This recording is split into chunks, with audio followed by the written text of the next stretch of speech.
But the story that's breaking at the moment, Donald Trump has now claimed on his social media site, Truth Social, that America's deal with China is done. That's right. Trump says, and I quote here, "I&G will give final approval." According to the US president, China will supply rare earths and the US will allow Chinese students in universities. Trump says we get 55% tariffs, China gets 10%. So the claim is that Donald Trump claiming that US and China have made their first positive move towards a trade deal. Now, what does this really mean? What are the implications of a US-China trade deal? Joining me now is Karishma Asudani. Appreciate your joining us, Karishma, from Business Today. Karishma, there's been much talk of backroom negotiations between Beijing and the United States over a trade deal. Is that deal now likely to happen? And if so, what are its implications for India and the world? Well, Rajdeep, the standoff has clearly come to a point that both the countries now, Beijing and Washington, are calling their truce off and looking forward to a trade deal. And it is much on the expected lines, because you see it's two major industries that have got impacted, with China and the US being on loggerheads. And not just that, it's been a major disruption of global supply chain. Now, big opportunity here is not just for the automobile sector or the semiconductors or the mobile manufacturers, but it's also for India. There still stands a silver lining for India, because this is a big opportunity for us to be China +1. In the current situation, that is, where the conversations and dialogues have still been going on, the importance of manufacturing in India has been upscaled, not just in Southeast Asia, but also US looking at us as an important partner. But with China coming back into play, the US is looking to solve its short-term crisis, while it is still looking at us to have dependence in the longer-term goal. So US and China coming back together is definitely a big green signal for global supply chains to get normalized. Expect tomorrow Asian markets to open with a big bang boom. In fact, Dow, if you see just a while back, also opened positively, which indicates that the markets were expecting this and were in need of it. Right. Karishma joining me there, clearly suggesting that this could be a big boost for all markets, particularly in Asia.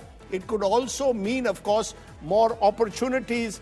Maybe the worst of the tariff war could be slowly coming to an end. Remember, the pause that Donald Trump had put on his original tariff plan was till the first week of July. But now Donald Trump announcing at least the first sign of a possible trade deal with China. Now, while Donald Trump may be focusing on trade deals with China, he's got more concerns back home. America is seeing deep divisions now playing out on the street. The Trump administration's crackdown on illegal immigration sparking up protests in many cities across America. A night curfew has been imposed in Los Angeles, the epicenter of the protests. Marines are likely to join federal troops to maintain law and order in the city. Meanwhile, protests also spreading to the Georgian capital city of Atlanta. Why is America facing violence on the street? Take a look at our other big story.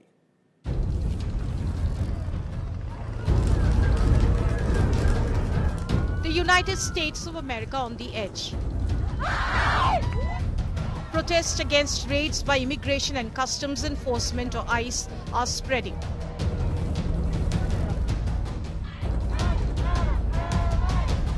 The Los Angeles, the epicenter of protest, saw a curfew clamped in riot-hit areas on Tuesday night. If you do not live or work in downtown LA, avoid the area. Law enforcement will arrest individuals who break the curfew, and you will be prosecuted.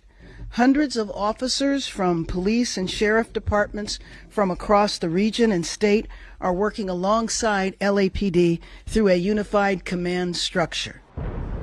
National Guard troops deployed by the Donald Trump administration are accompanying ICE agents rounding up alleged illegal immigrants. Over 700 Marines are likely to join the already deployed 5,000 National Guard troops on Wednesday. What started as a simmering protest over immigration has now grown into widespread chaos. From Los Angeles to Chicago, Atlanta and beyond, the unrest is spreading.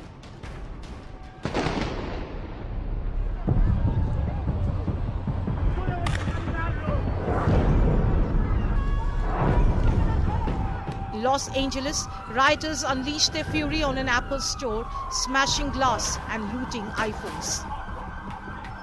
Far from the West Coast, Atlanta faces its own crisis. There, protesters clashed fiercely with police by jumping on patrol vehicles and even throwing explosives at officers.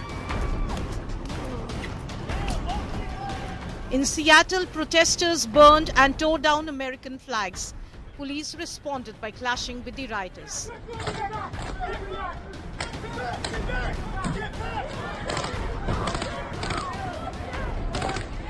The US President, in a speech at Fort Bragg on Tuesday, defended deployment of federal troops and vowed to liberate Los Angeles from gangs and criminals. A very simple rule of engagement. If they're dangerous, if they're throwing concrete or bricks, if they're spitting in the face of the police or whoever's in front of them, if they're punching people, if they're doing all of the things that you see done for the last 3 nights, that, I would say, is engagement. We need to keep our city straight. I want to save Los Angeles. And Newsom is totally incompetent. He's not going to do it. Look at the fires he had. The state of California has moved courts to block deployment of federal troops. California Governor Gavin Newsom, in a televised speech, lashed out at President Trump. The situation was winding down and was concentrated in just a few square blocks downtown. But that's not what Donald Trump wanted. He again chose escalation. He chose more force. He chose theatrics over public safety. As protests rage and political tensions flare up, the American people are left wondering, what comes next? With Pranay Upadhyay, Bureau Report, India Today. So is United States of America now the divided states of America?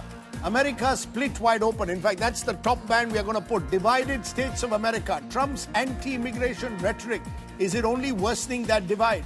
What is Donald Trump's endgame, if he has any? Joining me now, Irfan Nuruddin, Professor, Georgetown University from Washington, D.C. joins me.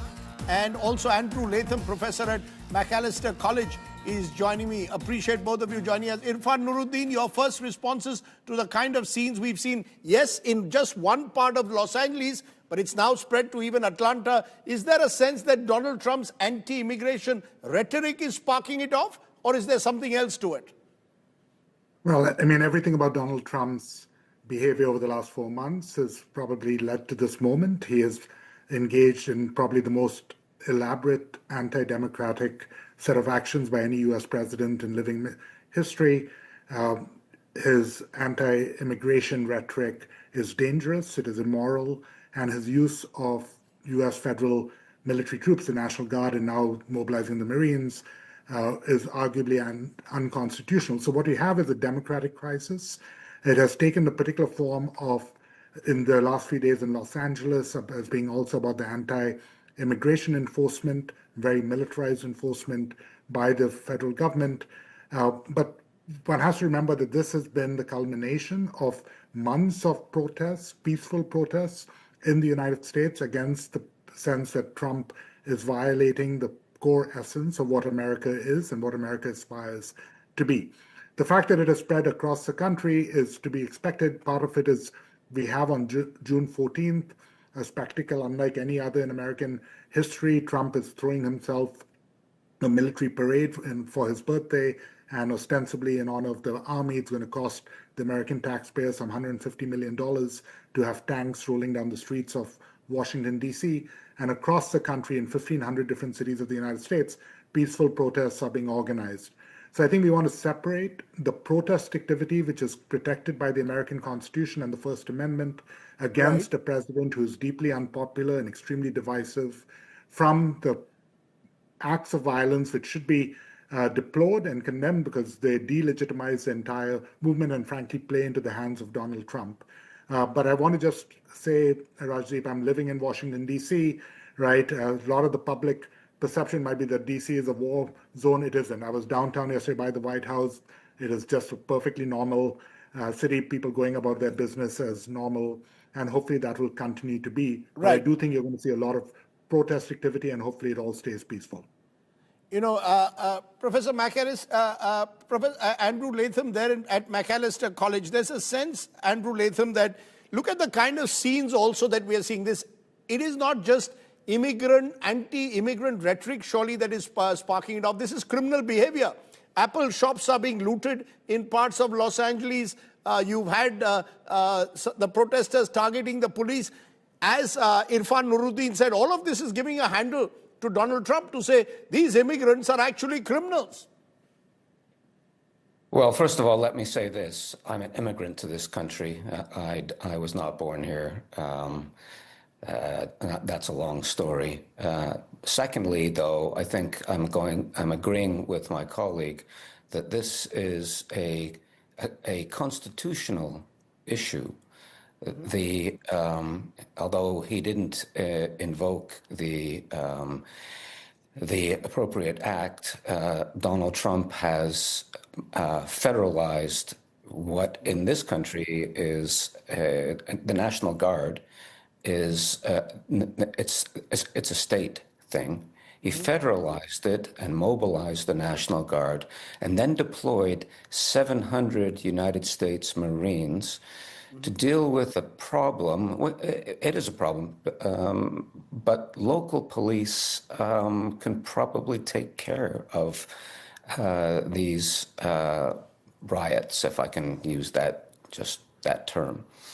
Are you saying this is Washington in a way trying to emphasize its dominance over states? Are we also seeing, in a way, the federal compact of America slowly cracking apart because Donald Trump wants to concentrate power around himself?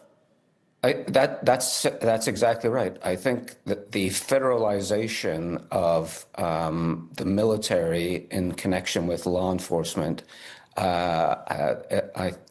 not unprecedented, but you would have to go back to the Civil War. I think this is frightening, but also simply just a reflection of who Donald Trump is as president. And this is the way he thinks and the way the people in his penumbra think and operate. Can he get away with it given the presidential powers, or do you see this worsening? Do you believe this is an isolated instance, given that the crackdown has taken place in and around LA on immigrants, or do you believe this could spread across other parts of America as well? Well, we're going to have to wait and see how the legal process unfolds here. This is eventually going to end up not just at the district court level, and not even at the appellate court level, but it's going to end up at the Supreme Court level. And it's not just Donald Trump; it's the presidency. Is the presidency of the United States empowered, entitled, or otherwise allowed to usurp these powers and deploy these forces in the way that he has? And when I look at this particular iteration of the United States Supreme Court, I think they're going to tell him, no, you can't do this. Okay. Given what you've just said, Irfan Nuruddin, your final word on it. Do you believe that this could get worse before it gets better? As you said, Donald Trump on the 14th of June wants to make another statement by having this kind of army parades across America. Is he fundamentally changing America? And therefore, that could result in more and more resistance and pushback, not just from the courts, but from civil society as well. I think more protests, more demonstrations against Mr. Trump and his policies are going to be the prediction for me. I mean, I think what you're seeing over here is the bubbling over of months of discontent. And frankly, of course, we live in a very divided world, Rajdeep, as you know well, and our media ecosystems amplify that which we already think is true. So those watching this coverage on Fox News are going to see images that confirm for them that cities like Los Angeles and New York and Atlanta and Washington are criminal dens that need to be cracked down on. those getting their news from MSNBC and CNN are going to see a deeply militarized response to that violates norms and constitutional processes against what is essentially a law and order problem. So that continues, and until we have the next set of major elections, which unfortunately are not till November of 26 and the midterm elections, there is no clear constitutional way in which the president is rebuked. Right. But the truth is that, there are at every stage lots more public protests coming. That is for sure. Let me leave it there. Irfan Nuruddin and Professor Latham joining me from the United States. I appreciate you joining me to give us the very latest on what's been happening there. Let's turn from there back home, because a day after Prime Minister Narendra Modi held a dinner for members of the multi-party delegation that visited various world capitals to present India's stance on Operation Sindoor, Congress leader Jairam Ramesh has launched another scathing attack, accusing the Prime Minister of evading a parliamentary discussion on the operation. Not only has Ramesh demanded an all-party meeting, he's called for a detailed discussion on this during the upcoming monsoon session of Parliament. Giving grist to Jairam's mill is US General Michael Kurella has stated that the United States needs to maintain relations with both India and Pakistan, and has even praised the Pakistani military's, what he said was a critical role in combating Islamic State Khorasan province. He has described Pakistan as a phenomenal partner in the counter-terrorism world, a remark that is unlikely to sit well with New Delhi. So we are seeing Pakistan, with limited intelligence that we're providing them, go after them using their means to do that. And we're seeing an effect on ISIS course. At the same point, they are continuing to move around. Sometimes they'll try and go back into Afghanistan. We have the means to be able to collect, but for the most part right now, they're hanging out right in that border area of Pakistan. And I would also tell you that, since 2024, the beginning, Pakistan had over 1,000 terrorist attacks in the western area, killing about 700 security and civilians and 2,500 wounded. They're in an active counterterrorism fight right now, and they have been a phenomenal partner in the counterterrorism world. Okay, so you've heard there of how the Congress is taking on the Modi government on Operation Sindoor's diplomatic outreach. But one of the senior Congress leaders and a former External Affairs Minister was part of the all-party delegation. I caught up with Anand Sharma to ask the big question: are our netas united abroad but divided at home? Listen into what he said.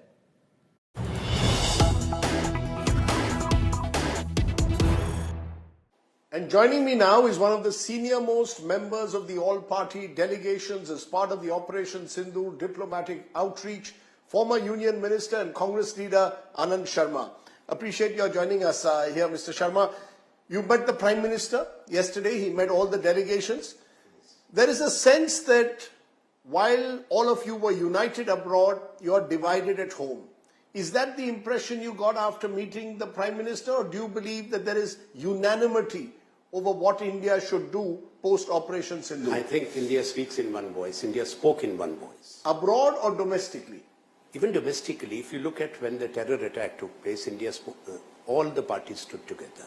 All the political parties, including the Indian National Congress, which I represent, working committee met immediately, not once but 3 times during the military conflict too, and unequivocal solidarity. There was no ifs and buts, and also the support to our defense forces and their action. So that is not the issue on which there were differences. We are different political parties, and that is the beauty and strength of a multi-party parliamentary democracy. So we have our own ideologies, our own views.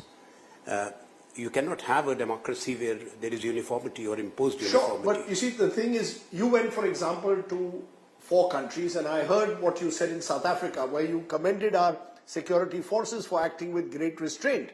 On the other hand, when I hear some of the comments that are emanating from your own party here, there is a sense that your party is now increasingly critical of the Narendra Modi government's handling, particularly of the post-ceasefire politics. Rahul Gandhi has gone as far as saying, Narendra surrender. So your leader is saying, we virtually surrendered to American pressure for a ceasefire. You've gone abroad to take India's case. Was there no dissonance as a result? What you're calling democracy is also dissonance. We were part of the global outreach. to inform, sensitize and mobilize global public opinion in support of India, its people, and in our fight against terror. There cannot be two views on that. So it was a very, very clear message that we wanted to give. On this issue, I don't think either Rahul Gandhi is thinking differently or the Indian National Congress is thinking. No political party in India, because we all have taken collective position. Now when it comes to democracies are, Rajdeep, noisy. People have views, perceptions. Even in 1962, when Atal Bihari Vajpayee ji, as a very young MP, wrote to Jawaharlal Nehru, in the midst of a war, convened a special session. So all these issues which are raised, I'm sure, the opposition will ask questions, the government will respond to them. So you're saying there's a distinction, you're saying there's a distinction between unanimity on terror and Pakistan-sponsored terror versus possibly differences perhaps of the way we've handled the ceasefire. How do you explain Rahul Gandhi's Narendra surrender comment? See, I do not know. I did not talk to him about this, so I am not in a position, not qualified. Because does it not send mixed signals?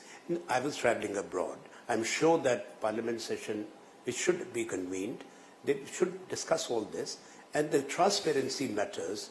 The government would respond and should respond, because look at, in any military conflict, the governments do come out finally with the details, not in combat situation.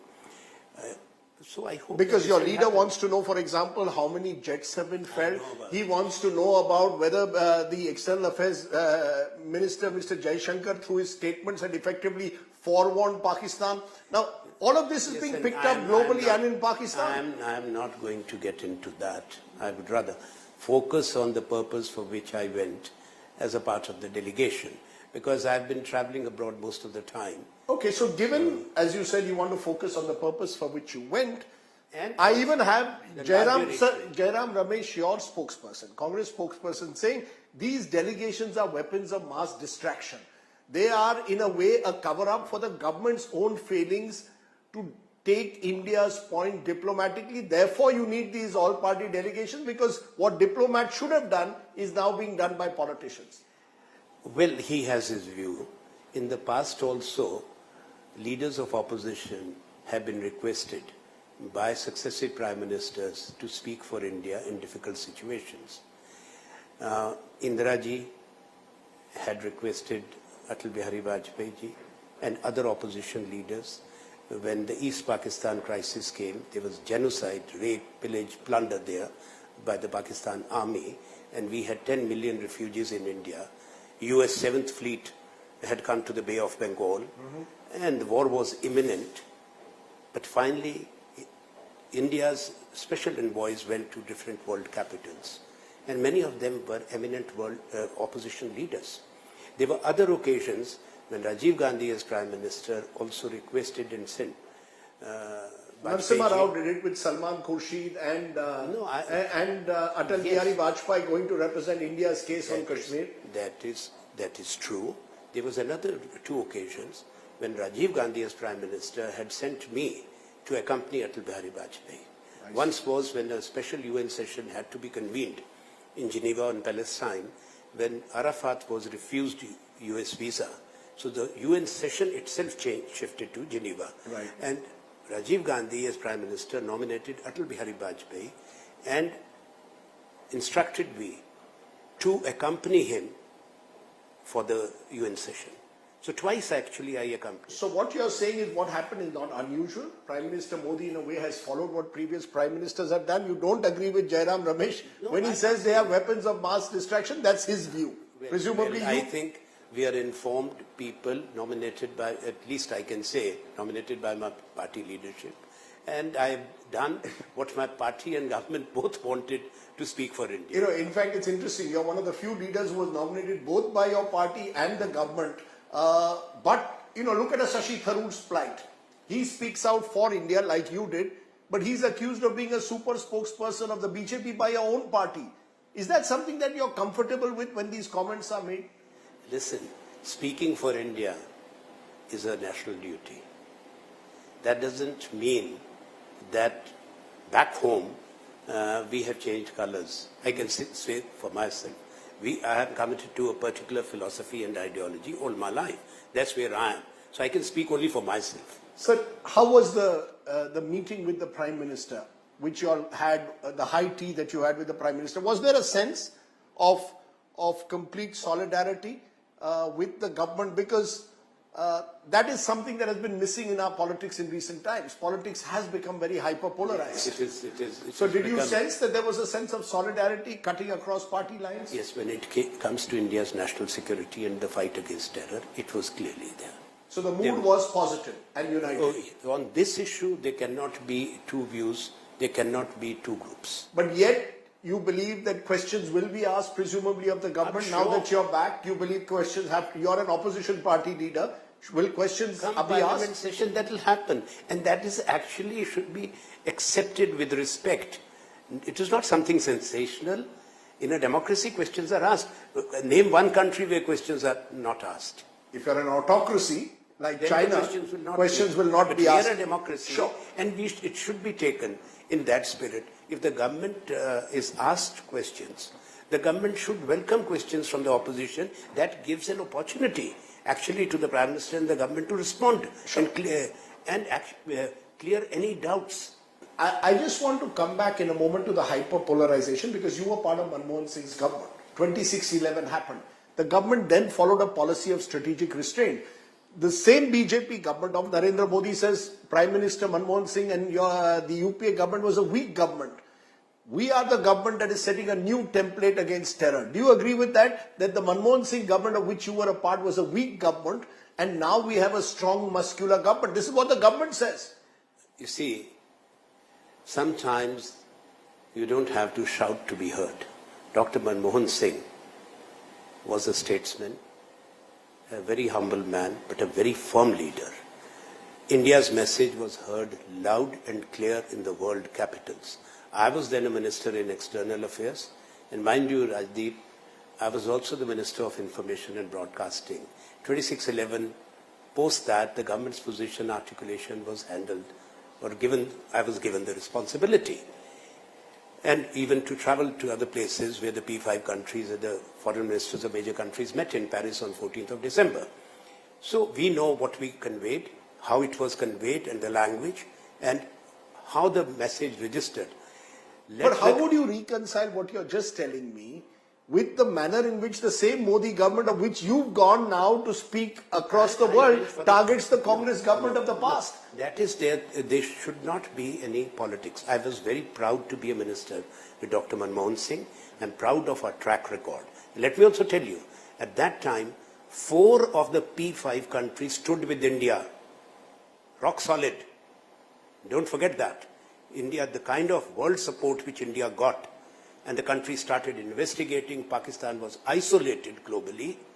So let's not forget, that was not a mean achievement. No, it's not me who's forgetting it. It is the government of Narendra Modi, which you are seen to have gone and represented to these global capitals, which questions and targets. The BJP relentlessly targets Manmohan Singh. Well, you're saying you represented India, you did not represent Narendra Modi's government. Not the government, we represent the country. So have your views changed on Mr. Modi after meeting him yesterday, the solidarity show? Is Anand Sharma now convinced that Mr. Modi is very different to the kind of leader Rahul Gandhi sees Narendra Modi as? Listen, each one of us as individuals, we have our perceptions. There are positives and there are also certain areas of concern. But Prime Minister, I would appreciate his gesture of taking an honest feedback from the leaders and parliamentarians who were part of the official delegations. Naturally, it's the government of the day which will send the delegations. But those who comprise or constituted the delegations belong to different political parties of the countries. Just a couple of more questions. You've been one of the senior most Congress persons. You were in Youth Congress president in the early 80s. What would your advice be to Rahul Gandhi? Would your advice be that he's got to be careful in the kind of words and language he uses? Because then he effectively is seen as the voice of the Congress party. So when he says Narendra surrender, does it in a way diminish the Congress party and its stand?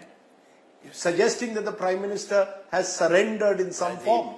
Rajdeep, it's not for me to give any advice. You're one of the senior most leaders. It's not for me to advise. Rahul Gandhi is the leader of the opposition. He has his own style. And it is wrong for me to even suggest that way.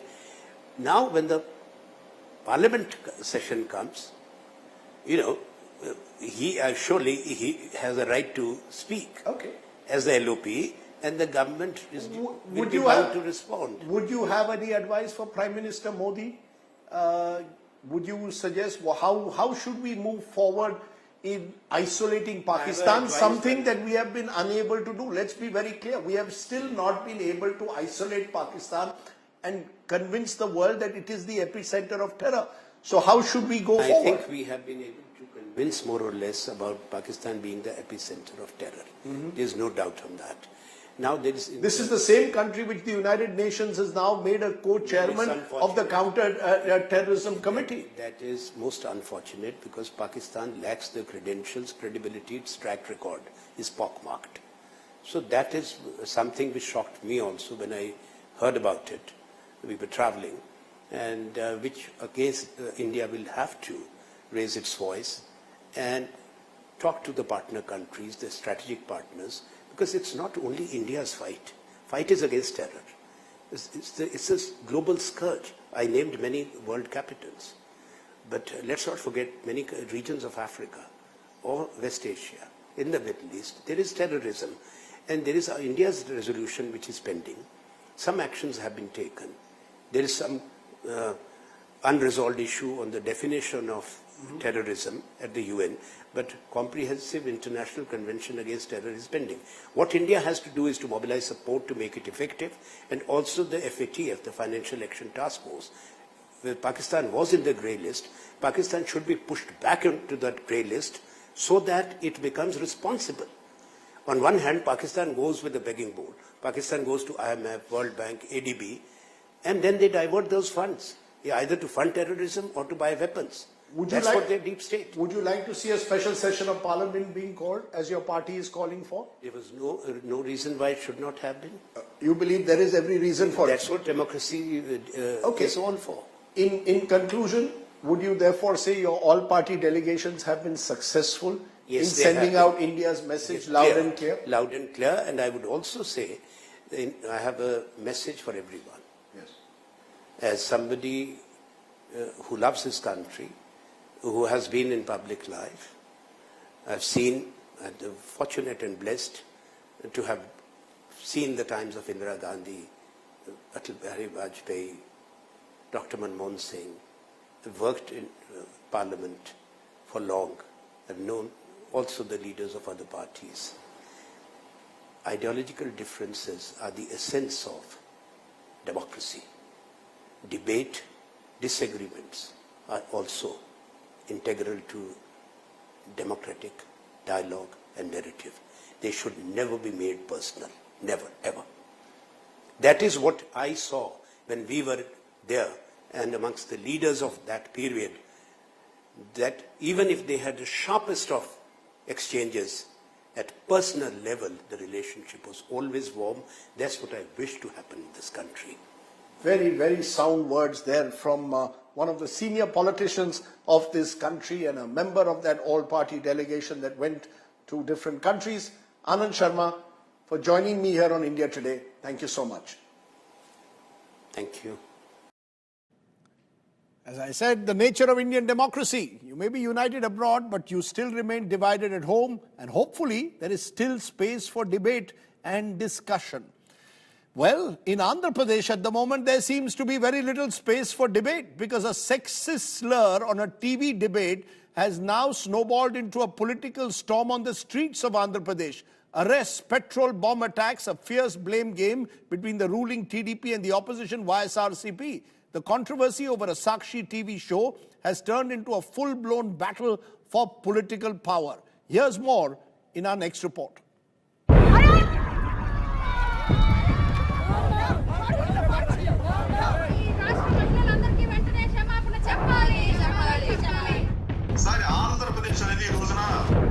Sex A TV news debate that went off the rails is now the latest flashpoint between the ruling TDP government and its main opposition in Andhra Pradesh, the YSR Congress Party. It all started from a controversial TV news show on the 6th of this month, where journalist and political analyst VVR Krishnam Raju referred to Amravati as a capital of prostitutes. Following massive outrage from the ruling TDP establishment, the police were quick to file cases against Raju as well as the anchor who chaired the debate, Komineni Srinivas Rao. The police arrested Srinivas Rao on Monday. Chandrababu గారు police రాజ్యాన్ని నడపాలని red book రాజ్యాంగం నడుస్తుంది 50 సంవత్సరాల journalist ఇంత అన్యాయం తీసుకెళ్తున్నారు ఊహించలా ఈ పరిణామం ఊహించలా. What was given the controversy a decidedly political color is the fact that the show was aired on Sakshi TV, the mouthpiece of Jagan Mohan Reddy's YSRCP. They have campaigned on it more than what has happened through this debate. If we also resort to this type of things, a chaotic situation will come, which is unwarranted. We advise this government and its head, that is Chandrababu Naidu Garu, to at least now restrain from this sort of thing, whatever. Jagan's party claims that this episode is being hijacked by Chandrababu Naidu's government to silence press freedom. The alleged TDP activists hurled petrol bombs and stones at the Sakshi Media office in Eluru district and started a fire that gutted the building. The police rejected YSRCP's claim. కాబట్టి ఈ విషయాన్ని గమనించి ఎవరు కూడా ఈ social మీడియాలో వస్తున్నటువంటి పుకార్లు కానీ వర్గ వైవిధ్యాలు కానీ వివిధ వర్గాల మధ్య ఎటువంటి అభద్రతాభావం కలిగించే విషయాలు కానీ ప్రచారం చేయొద్దని మనం చేస్తున్నాం. అట్లా కాకుండా సోషల్ మీడియా వేదికగా మీ ఇష్టం వచ్చినట్టుగా ప్రచారం చేసి సమాజానికి హానికరే విధంగా వర్గ వైవిధ్యాలు పెంచే విధంగా కనుక చేస్తే వారిపైన తగిన చర్యలు తీసుకుంటామని ఈ పత్రికా ముఖంగా తెలియజేస్తున్నాం. Even as Chief Minister Naidu has lambasted his arch-rival Jagan Mohan Reddy for staying mum while his party propagates a toxic culture against women, the YSRCP insists it's the victim and not the villain in this episode. The bottom line remains that a blatantly sexist remark has now become fodder for a political slugfest in Andhra Pradesh.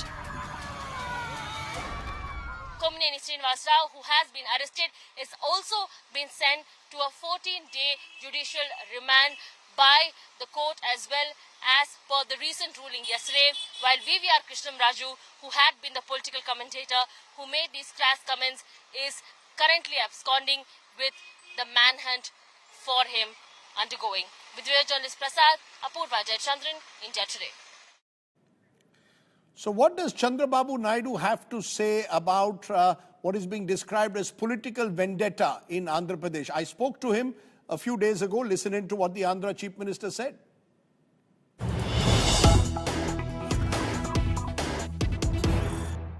Your battle with Jagan Mohan Reddy, sir. When he was in power, he put you in jail in 2023. Now, reportedly, you are trying to put him in jail. Hundreds of YSRCP supporters, workers being arrested in the last 1 year.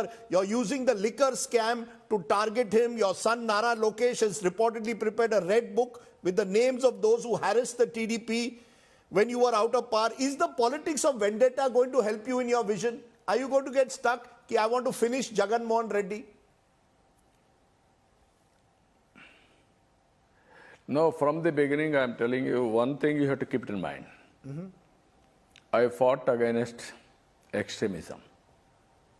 They attacked me. Why I have done? In the interest of public, or I had any enmity with extremists? Second, in Rayalaseema, Kadapa, Kurnool, Anantapur, faction politics, they used to remove families, generations together. I controlled. Is it my personal interest? Third one, communal violence in Hyderabad. You have seen at that time, 6 months curfew. I'm having anything on that, but public safety, rowdyism, I controlled. Here, always, all of us are thinking politicians. Politicians will do politics, political work. Here, criminalization is a habit of that individual and that party. You have to understand one thing. He killed his uncle. He thrown blame on others, especially on me, as chief minister. I was the chief minister at the time. Even he blamed me, and then he used his paper and TV to blame me as the accused. Welcome back. Let's turn to tonight's ground report, which comes on tiger attacks. Another death in a tiger attack, this time in Ranthambore. The deaths have also been reported due to tiger attacks in the Pilibhit reserve as well. Why are these tiger attacks on the rise? The man-animal conflict is our special report.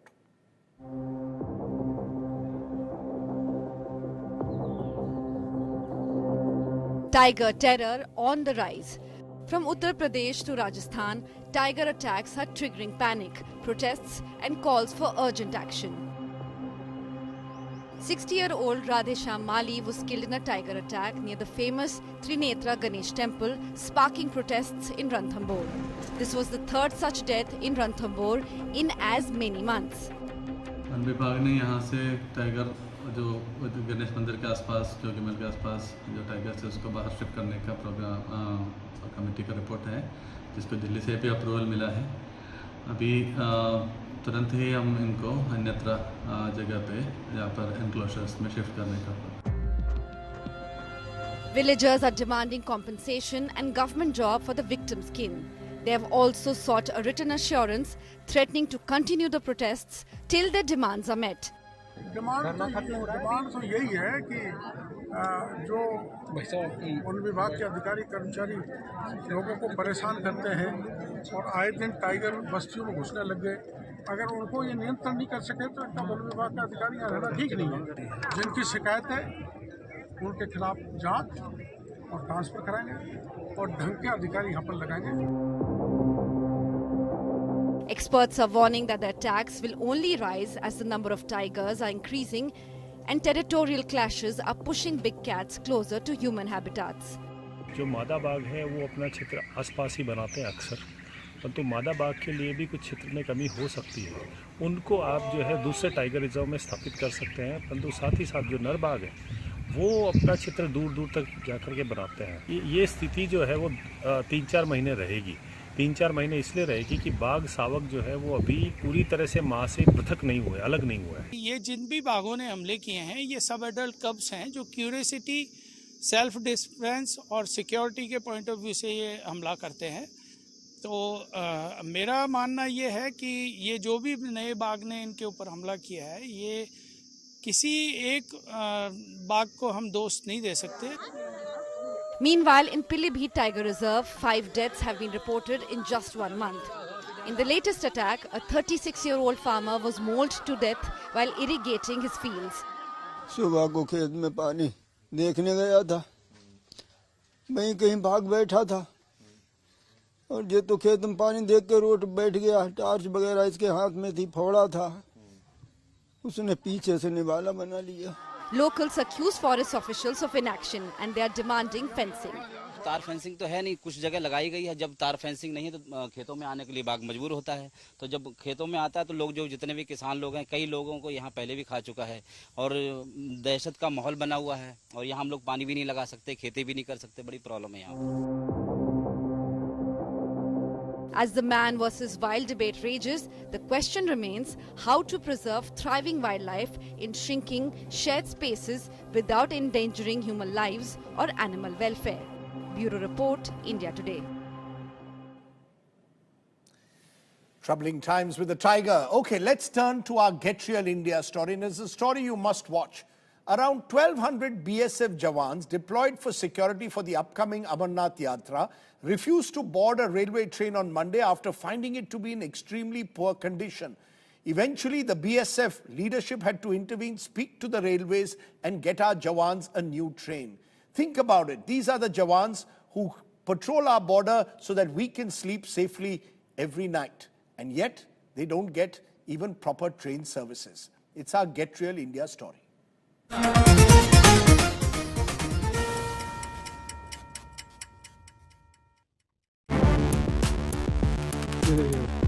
Dirty seats, dilapidated coaches, filth everywhere. It's bad enough to expect any Indian citizen to travel in such unhygienic conditions. But imagine asking our heroes in uniform to suffer this indignity. About 1,200 BSF troops drawn from 13 companies were scheduled to board a special train from Udaipur in Tripura for Jammu Tawi. But when the Jawans reached to board, this was a scene that greeted them. As the videos shot by them went viral, the railways faced backlash from various quarters. जिन्होंने operation सिंदूर में एक बहुत बड़ा जो है एक ऐतिहासिक जो है भूमिका निभाई हमारे बीएसएफ के जवानों के लिए रेलवे बोर्ड ने ऐसी ट्रेन मुहैया करवाई. In the face of public outrage, the Railways Ministry had no choice but to act. उसमें ऑलरेडी एक्शन कल ही लिया जा चुका था. वो ट्रेन की रेक कल ही रिप्लेस कर दी गई थी और जो 4 अधिकारी इसके लिए जिम्मेदार थे उनको सस्पेंड भी कर दिया गया. While it's better too late than never in this case, the question does arise. Are the men in uniform who served the nation being fairly served back in return? Bureau Report, India Today.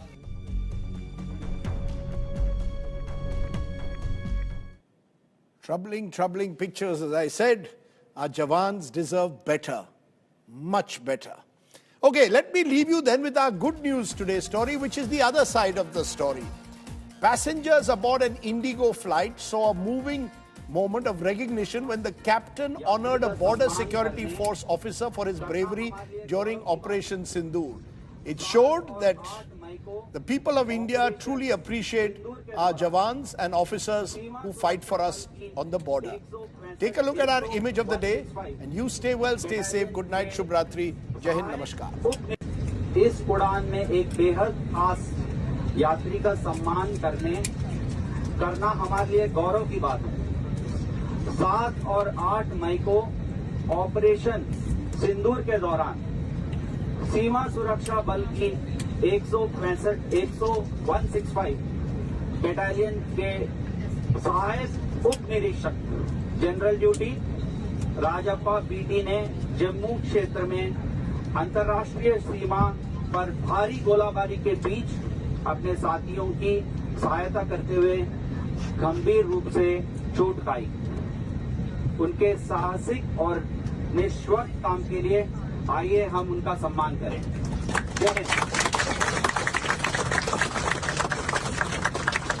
Thank you all for your attention and your support.